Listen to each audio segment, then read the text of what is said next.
We were not designed biologically for the current environment that we're in. How would you define modern dating, and why are there so many complications around it? Yeah. So when you think about our existence as humans, right?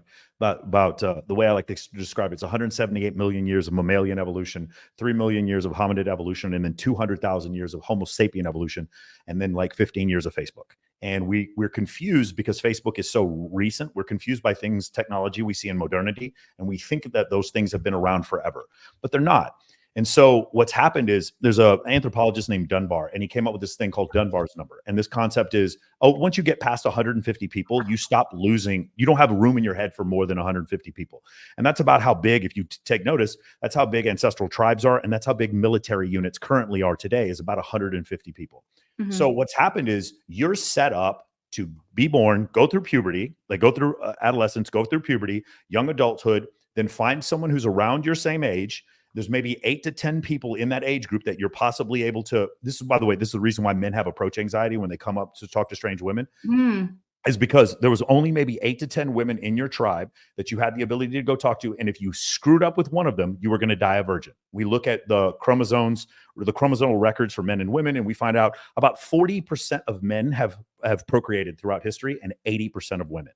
There's a lot of men, probably more than half of men who've ever been born died virgins. So when you realize that, it's like, okay, that's where the approach anxiety comes from. So now just think about everything I said. And now let's take these same Homo sapiens who haven't really developed that much, and then let's give them access to infinite numbers of men and women that they can look at on social media. So now we have certain studies that show women will left swipe 600 times for every one time they right swipe to go on a date with a guy. Women will do something like 16,000 swipes to go on 10 dates. There's one TikTok video of a gentleman. He did 1 million with an M, million right swipes, and went on 2 dates. That was it. From million. And he was an average looking guy. And then you see these women, they'll go on there and they'll say things like, well, I think Ryan Gosling is mid. I think he's average, right? You'll see stuff like that. So when you go on these dating sites and you actually survey the women on there, they report 80% of men on these sites to be below average attractiveness. Well, mathematically, that's kind of hard to do. 20% of these men, they say these 20% of men are attractive. And then the top 4.5% of men are so attractive that women pursue. When you go look at the right swipe counters, you'll see the top 10% of men get 63% of the right swipes. That's almost one standard deviation of women that go to 10% of men. The top 20% of men get 83% of the right swipes. And this is the crazy one. The top 40% of men get 96% of the right swipes, which means the bottom 60% of men are competing for 4% of women on dating apps. And so when you see that, what's happened is men have become delusional because, and I know a lot of people get offended when I use this word, but men have become delusional when it comes to these non-contextualized images they see in pornography that have caused men to believe that women act that way and look that way. And unless you live in Las Vegas, they don't look that way. And so they get to the point where they start believing that they can get women that they don't possibly have a chance with. This is when you see the supermodel who gets the dick pics from the hundreds of guys, stuff like that. Just utter and complete nonsense. So the guy who's sneaking in your DMs, I want to see Bob's in vagine, that kind of stuff. Where do those tropes come from? They come from men shooting their shot. Men have what's called an overperception bias, according to Dr. David Buss. He's an evolutionary psychologist.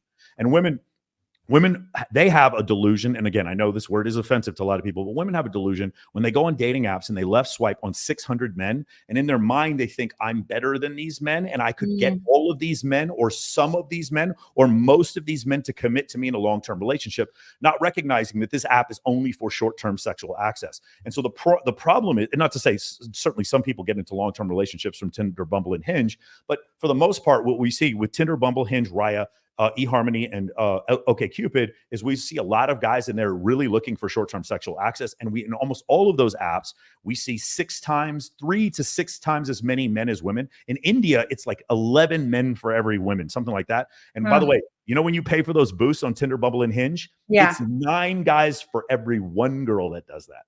And so it's just one of these situations where, we've got to the point where women believe because they fucked a 10 that they can get a 9 to commit. right? They had sex with one time, they had sex with a movie star, they had sex with like somebody celebrity at a party or whatever. And so they believe that they can get this guy who's like the super hot bartender in their city to commit to them. And they can't, because they don't understand the concept between short-term dating and long-term dating. Mhm. And then there's men who are delusional because they keep looking at non-contextualized images of women in bikinis on Instagram, and because they keep looking at pornography. And then you end up with guys under the age of 21 with erectile dysfunction. So Wow. what's happened, the short and to the point answer, what you're saying is it's an evolutionary mismatch. We were not designed biologically for the current environment that we're in. We have what's Wow. called the dilemma of perceived choice, or the perceived dilemma of choice, because we don't really have as many choices as we think we do.